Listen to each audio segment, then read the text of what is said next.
আজ হচ্ছে শ্রাবণের দ্বিতীয় সোমবার। তো আজ আমরা রানাঘাট থেকে যাচ্ছি হচ্ছে পাগলাকালী আর সাথে শিবনিবাস। তো কিভাবে কি যাচ্ছি রানাঘাট থেকে সেটাই তোমাদের সঙ্গে এই ব্লগে শেয়ার করছি। তো সকাল সকাল দেখো রানাঘাট স্টেশনে এসে ট্রেনে উঠেও পড়েছি। আমাদের ট্রেন ছিল সকাল 7:30টায়, কিন্তু এখন ঘড়িতে সময় হয়েছে 7টা 19। তো তোমরা দেখে বুঝতেই পারছো। আর দেখো স্টেশনে অনেকেই দেখো কি সুন্দর বাঁক কাঁধে করে নিয়ে এগিয়ে চলছে আর কি বাবার ধামে যাওয়ার জন্য। তো এখানে অনেকক্ষণ ধরে ওয়েট করছিলাম, আমার হাজব্যান্ড আমি অনেক রকম গল্প করছিলাম আর কি ট্রেনে বসে, আর কি কাজ বলো। তো গল্প করতে করতে দেখো আমাদের ট্রেনটা কিন্তু ফাইনালি ছেড়ে দিয়েছে। তো আমরা এখন যাব হচ্ছে মাঝদিয়া স্টেশন। তো দেখো মাঝদিয়া স্টেশনে নেমে আমরা একটা অটো কিন্তু বুকিং করে নিয়েছি। তো সেখানে দেখো অটোতে করে মানে বসে পড়লাম যাওয়ার জন্য একদম পাগলাখালি। তো সেখানেই যাব। তো দেখো যেতে যেতে রাস্তার ভিউটাও তোমাদের সঙ্গে একটু শেয়ার করলাম, অসাধারণ গ্রামের দৃশ্য। তো ভাবলাম চলো তোমাদের সঙ্গে একটু শেয়ার করি, তো সেই জন্য। তো চারিদিকে সবুজ আর সবুজ, অসাধারণ লাগছিল দৃশ্যটা। আর গ্রামের না একটা পাটের আভাস, মানে পাটের গন্ধ, খুব সুন্দর লাগছিল। তো এখন দেখো চলে এসেছি মেন আমরা পাগলাখালি বাবার ধামে যাওয়ার একদম মানে সেখানেই নেমে পড়েছি। তো সেখানে যাওয়ার জন্য আমাদের এরকম একটা নদীকে কিন্তু পার হতে হবে। তো সেই জন্যই একদম এরকম বাঁশের পার হওয়ার জন্য একটা ব্রিজ ছিল, তো সেটাকে পার হয়ে নিচ্ছি। তো ভীষণ ভালো লাগছিলো, দেখো চারিদিকে জল জল আর সবুজ সবুজ, অসাধারণ অসাধারণ একটা দৃশ্য। তো চলো বাবার ধামে তাহলে যাওয়া যাক। তো এইবার দেখো চলে এসেছি কিন্তু একদম বাবার ধামে। আর কি বলবো, এত সুন্দর করে পুজো করে নিয়েছি না, তো মানে বলার ভাষা নেই। আর প্রচুর প্রচুর পরিমাণে ভিড় ছিল। এই যে দেখতে পাচ্ছ বাবার ধামের একদম মূল যে অশ্বত্থ গাছের গোড়ায় যেখানে মূল আর কি বাবার মানে কি বলবো, যাই হোক এখানেই আর কি সকলেই জল ঢালছিল। তো সেখানেই জল ঢেলে নিচ্ছিলাম। তো ভীষণ ভীষণ মন প্রাণ দিয়ে আমার ভোলে বাবাকে ডেকে নিলাম, যাতে মানে ভক্তিপথে থাকতে পারি, আমার রাধা মাধবের যেন চরণে ঠাঁই হয়, বাস হয়। তো এই আর কি মন প্রাণ ভরে মানে আশীর্বাদ চেয়ে নিলাম আমার ভোলে বাবার কাছ থেকে।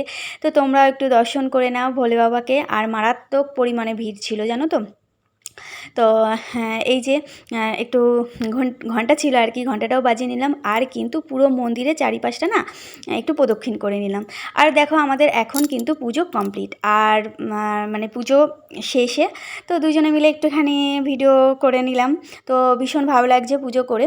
আর এখানে দেখো বাইরে অনেকে না এরকম বলছে, তো সেটা দেখে আমার হাজব্যান্ডও বললো তোমারও মনস্কামনা তুমি জানাতে পারো। তো এখানে নাকি একটা মানে কথিত আছে আর কি, সকলেই বলে যে এরকম পাগলাখালিতে এসে ভোলে বাবার কাছে যা মানত করা যায় সেটা নাকি ফলে। তো মানত তো যাই হোক, মানতটা আমি বিশ্বাস করি না। একসময় হয়তো আমিও করেছি মানত, কিন্তু মানতটা না ঠিক যবে থেকে জেনেছি যে কখনো ভগবানের কাছে কিছু চাইতে নেই, তো তারপর থেকে আর কখনো করি না। তো মানত বলবো না, আমি কানে কানে এটাই জানালাম যে আমি যেন কৃষ্ণ ভক্তিতেই থাকতে পারি আজীবন ধরে। তো এটাই চাই ভোলে বাবার কাছ থেকে, আর কিছুই না। তো তারপর দেখো পাশেই ছিল ভক্তদের প্রসাদ বিতরণ করা হচ্ছিল।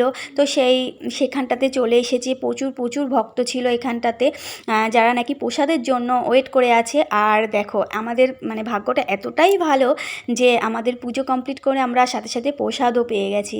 মানে কত সুন্দর, তাই না? তো সেটাই বলি যে ভোলে বাবা মানে অপার কৃপা করেছেন আমাদেরকে, অপার কৃপা করেছেন। মানে এই কৃপার কোনো মানে কি বলবো আর, ভীষণই আর কি ভালো লাগছিল। আর দেখো প্রসাদ পেয়ে তারপর দেখো এখন বাইরেটায় চলে এসেছি, আর তোমাদের সঙ্গে একটু মন্দিরের চারিপাশটা শেয়ার করে দেবো, মানে করছি আর কি। আর এখানে দেখো মানে অনেক ভক্তরা এসেছেন আঁকড়া করে, মানে ভক্তদের মাঝে প্রসাদ বিতরণ করবেন বলে রান্না বান্না করে ভগবানকে ভোগ লাগিয়ে সেই প্রসাদ বিতরণ করা হবে, তো সেই জন্য রান্না হচ্ছিল। আর এই যে মানে এখানটা না মেলার মতন বসেছিল, সেটাই তোমাদের সঙ্গে একটু শেয়ার করে দিচ্ছি।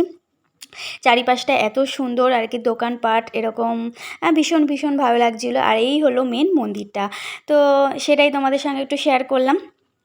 চারিপাশটাও আমরাও ঘুরে দেখলাম আর সঙ্গে তোমাদেরকেও ঘুরে দেখালাম। আর এখানে দেখো মানে আমার হাজব্যান্ড দেখাচ্ছিল যে এখানে অনেক মন্দির রয়েছে একটা সাইডে ফাঁকা জায়গায়। তো এখানে নাকি যারা মানত করে, যাদের মানত আর কি ফলে, তারা নাকি এরকম মন্দির দিয়ে যায়।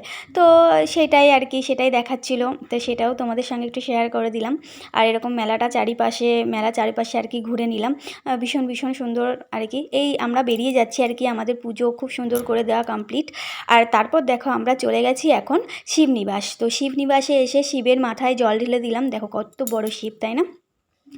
তো ভীষণই ভালো লাগলো। আর তারপর শিবনিবাসে এসে সেভাবে কিছু তোমাদের সঙ্গে শেয়ার করা হয়নি, কারণ ভীষণই ক্লান্ত ছিলাম। তো একই দিনে দুটো তীর্থ দর্শন করা, তো যাই হোক ভাগ্যেরও ব্যাপার। তো দর্শন করতে পারলাম। তো চলো তোমাদেরকেও দেখালাম আমার ব্লগের মধ্যে দিয়ে। চলো নেক্সট ব্লগ নিয়ে তোমাদের সঙ্গে আবার দেখা হচ্ছে।